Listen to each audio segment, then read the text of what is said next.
ملګري داسې ده چې په یو کم دېرشم تاریخ باندې د کابل په ګراونډ کې د پښتون تعبد مومنټ جلسه ده. تاسو ټولو ملګرو ته څومره چې تاسو خپل خپلوان دي، مشران دي، کشران دي، ځوانان دي، هغه ټول چې هغه دعوت دی چې هغه راشي په دې جلسه کې زموږ سره شرکت وکړي او خپل آئیني حقوق چې کوم دي چې کوم تاسو د پاکستان آئین درکړي دي چې هغې موږ غوښتنه وکړو. تاسو به راځئ؟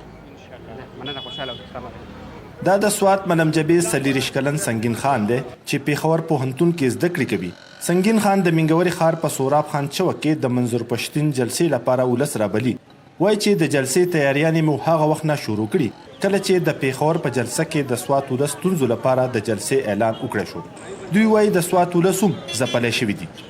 ملګري داسې و چې هغه وایي چې کیدای شي موږ داسې ریسپانس میلاو نه شو، خو چې کله موږ میدان ته رالو نو چې د خلکو کوم موږ ریسپانس ولیدو زموږ جذبې چې کوم دی هغه یو په دوه شوې او د مخکې نه چې کوم دی موږ ډېر زیات په جذبه باندې چې دی هغه کمپین جاري کړی دی او دا زموږ لیفلیټ دی چې په دې کې موږ خپل د سوات خلکو کوم مطالبې چې کوم دی مخکینی لیفلیټ چې کوم موږ چاپ کړی نو په هغې کې زیاتره د پاټا او د کوم هغه سیمې سره چې کوم ریلیټډ مسلې وي هغه موږ هایلایټ کړي وي او په دې لیفلیټ کې خصوصا موږ د سوات مسلې هایلایټ کړي او خلکو ډېر پازیټیو ریسپانس موږ راکړو. سنگین خان زیاتوي چې په سوات کې هم هغه مسلې او ستونزې دي کومې چې منظور پښتون په خپله بیانیه کې د دولت لخوا غوښتنې کوي، ځکه دوی یې ملاتړ کوي.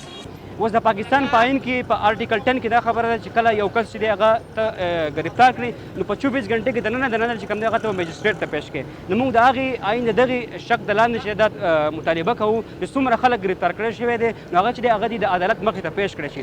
آیا که د هغوی ګناه نو سزا دې ورکړی شي، که هغوی بې ګناه نو هغوی دې پرېښودی شي. او داسې ده چې ډېر په ګڼ تعداد کې خلک چې هغه دی بې ګناه دی، د خلکو میان دي انتظار کوي، د خلکو بچي چې دی هغه انتظار کوي، د خلکو پلاران چې کوم دی هغه انتظار کوي. سنگین د هغه تورونو په ضد کې وایي کوم کې چې د پی ټي ایم کاروندان غیر ملکی ایجنټان بولي او د پاکستان سلامیت لپاره خطر ګڼي. په دغه جواب کې دا وایي چې موږ پاکستان ماتو نه بلکې موږ پاکستان مضبوطو. فرض که د پاکستان وګړي چې کوم دی خوشحاله شي چې او د پاکستان ریاست دیو ته حقوق ورکوي او امن دی نو هغه به چېرته هم د پاکستان خلاف یا د پاکستان د ماتولو سوچ ونه کړي. نو حقیقت کې موږ د پاکستان جوړښت طرف ته چې کوم دی هغه روان یو چې خلک چې دی هغه د یو آئین لاندې چې کوم دی هغه ژوند تېرولو طرف ته لاړ شي. د سوات جلسې تیارانو په اړه د منګوري علم خان اساخیل چې د قانون زده کوونکی دی وایي چې دغه تیاریانو کې زیاتره زلمي شامل دي. ټول سوات، ټول خیبر پښتونخوا، ټول ملګري به موږ د هغه مرسته کوو ځکه چې هغه یو داسې سړی راپاڅېدلی چې یو عام سړی دی، د هغه پسې شا باندې څوک نشته. همدغه فنډینګ وله موږ کوو په جلسو کې، په یو شي کې، په بل شي کې او هغه له موږ فنډینګ کوو. نو هغه چې راشي انشاءالله د سوات یو به داسې جلسه کېږي چې هغه به ټولو جلسو نه ټول نه زبردست جلسه به انشاءالله په سوات کې کېږي او زمونږ 80-90% هلکان چې دي هغه ټول دوی سپورټ کوي.